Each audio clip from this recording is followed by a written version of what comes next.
You are born with unique talents. You're brought into this world for a specific reason. You have a divine spark within you. You were born from that divine spark. Actually, at the time of conception, when your father's sperm cell entered your mother's egg, there is a light. Boom, we can see it in microscopes today. There's a single explosion light, like a supernova, that goes on. That light is you coming into the world as a physical matter. Before that, you were consciousness.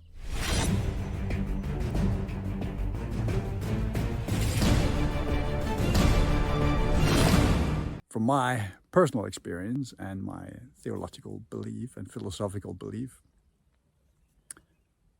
the point of life, the meaning of life, is to experience.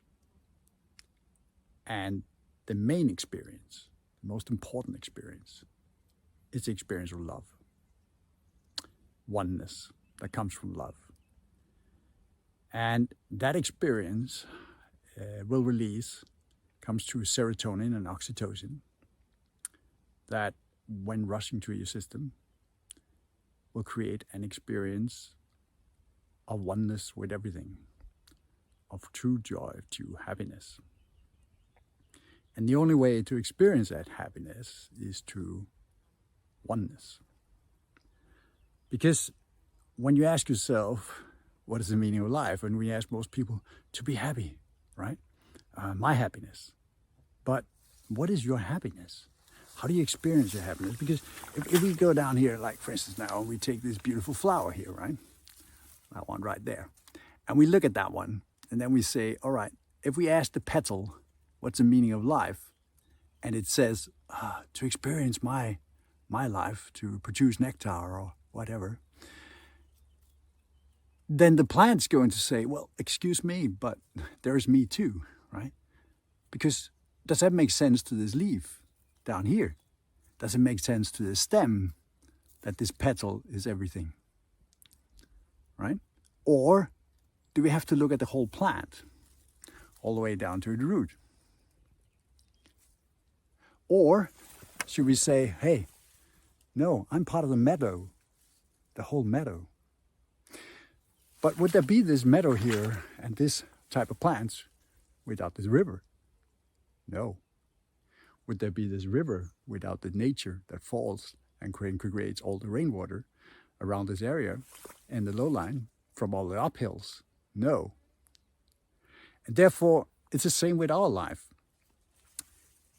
We can be very, very obsessed with our own little experience. But our own experience can only be experienced in the context of the whole. That is to say that without the whole, there is no you. There's no you to experience anything. You can only experience things in oneness. That is, in your relation to other people, to other objects, to nature, to creation. Therefore, you are an aspect of creation, a part of creation that is living your life. But the way you experience it in order to become happy is to experience it as part of oneness, understanding your connection, your part, your role in everything.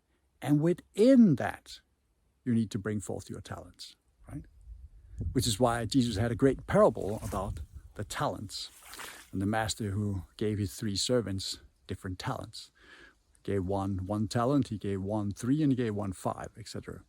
And the one with 5 invested it and reaped the multitude. The one with 3 bought some land and also doubled his.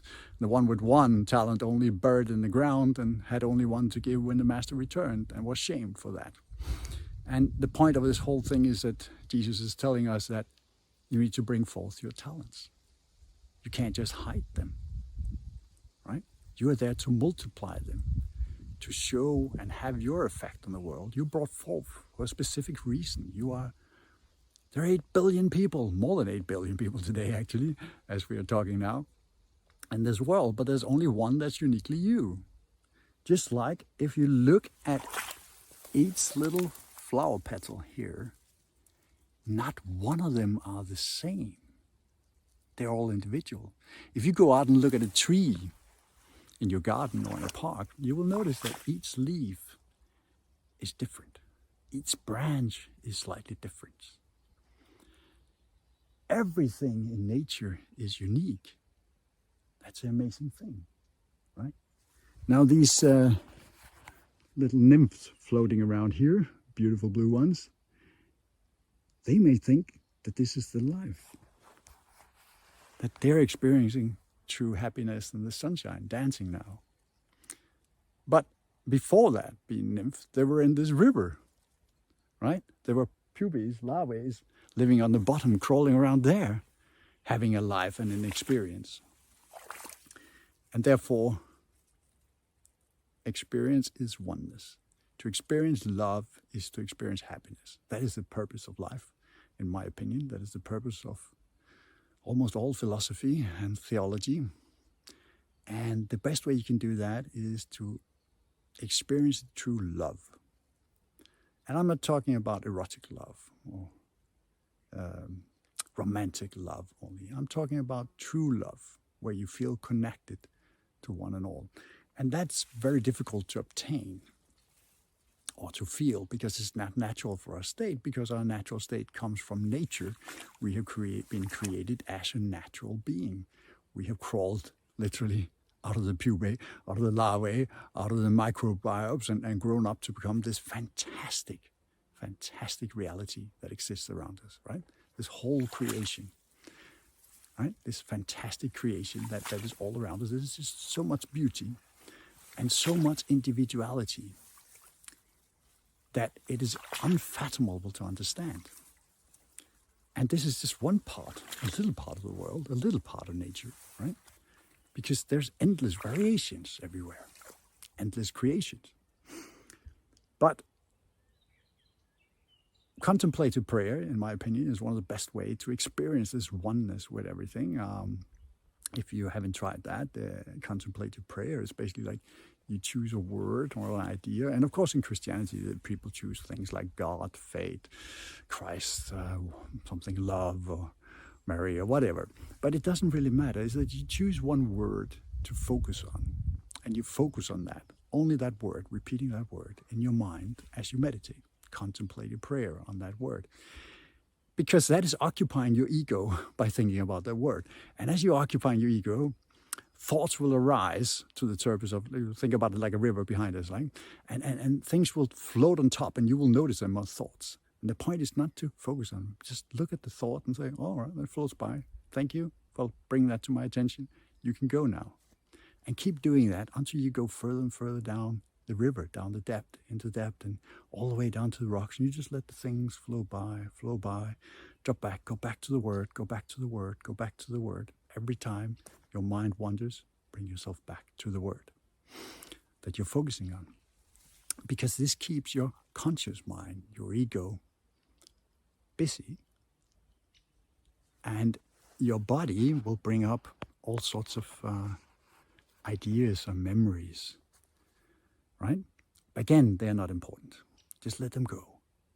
And suddenly, after a while, you will come to the realization that you're there, right? And you feel suddenly your spirit, your inner self, your higher consciousness, observing you, thinking about the world and the word, observing you, body, bringing all these thoughts in your neurons to your path. And suddenly you realize there's a trinity there, a metaphorical trinity, like God, or the Father, Son, and Holy Ghost. And you experience yourself as the Holy Ghost, the higher consciousness, right? And once you have that experience, you can never deny it again. It's stuck in your brain. You know, hey, there's another I, a greater I than just this, right? But this just me, right?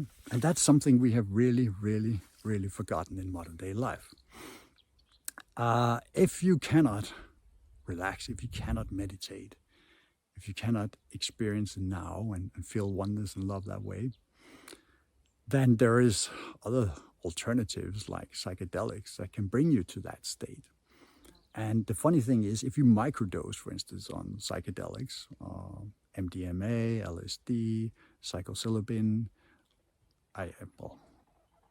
etc., you will find, and I'm talking about microdosing, I'm not talking about full-blown, way out, high sky experience, just microdosing, you will still experience suddenly that you notice everything better. You will notice the individuality and the uniqueness of each single leaf on a tree or on a plant. You will experience the uniqueness of everyone, and your ego will go down, and you'll be able to see your own problems and solve them. Whereas if you take a full scale and you're high, you won't have that experience. You will have a whole blasted experience of the universe and like experience the universe in a way that you never thought possible, which is great too. But it doesn't solve your egoistic problem. It doesn't solve the mental problems you're dealing with yourself, your emotional problems. You can do that through microdosing if you can't meditate and talk yourself out of them. And basically, I would say if you find yourself as an adult and you've been having a problem for, well, 3 to 5 years or more, then obviously the way you're doing and trying to solve it doesn't work. And then you need to try alternative methods. You can try coaching, I can help you with that, or you can try microdosing or a meditation retreat, something like that. Joe Dispenza has some great retreats if you want to try that. But think about it this way, because love is the ultimate experience of oneness, right? And there's a lot of philosophy out there like, oh, you need to conquer your ego and get rid of the ego. But no, that's just rubbish. Because the ego is part of who you are. You cannot have the experience of not wanting your ego if you didn't have an ego. You cannot work on your ego without being an ego, right? So you can never eliminate ego. What you can eliminate is egoistic tendencies, where you are focusing only on your soul pleasure and not understanding yourself as part of the whole meadow, but seeing yourself only as a petal, right? That is egoistic. You need to get rid of that.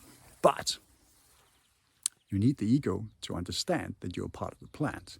You need the ego to understand that you're part of the meadow, that you're part of the valley, that you're part of the river, that you're part of the upland and the forest and the trees. So don't be too worried about having an ego. Without an ego, you wouldn't be here. Ego is, you're born with it, right? And anyone that has children knows that. You can just see when children come to, there's babies, they start forming their own behavior, their own things. You are born with unique talents. You're brought into this world for a specific reason. You have a divine spark within you. You were born from that divine spark. Actually, at the time of conception, when your father's sperm cell entered your mother's egg, there is a light. Boom! We can see it in microscopes today.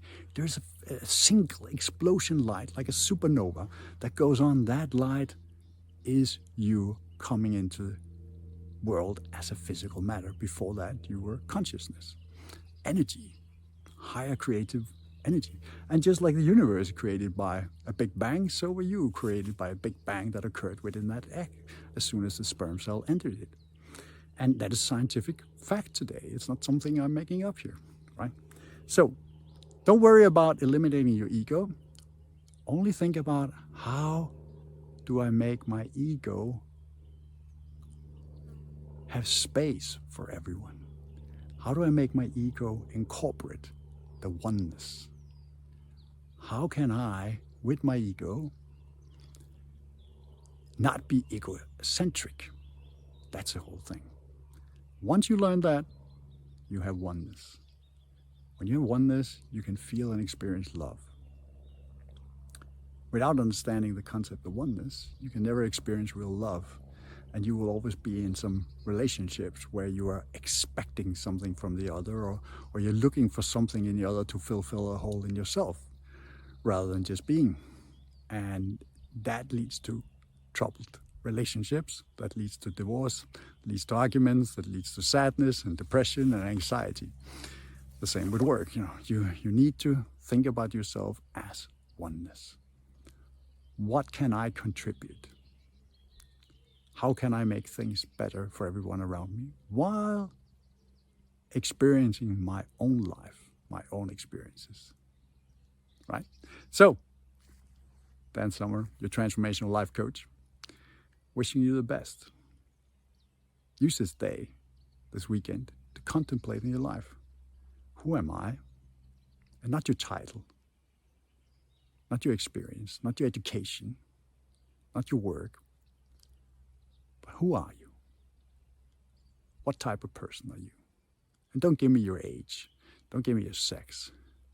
Don't give me your race. Don't give me your ethnicity. Because there's so many of those. And you're not the same as the one next to you, are you?